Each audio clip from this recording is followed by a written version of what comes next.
Okay, so we've left Kielder and we've headed up towards through the Scottish Highlands and on our way to the Isle of Skye.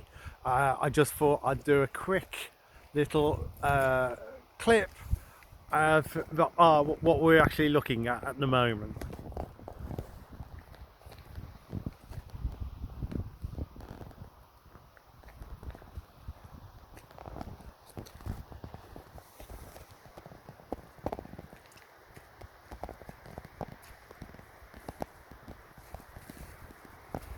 And as you can see up there,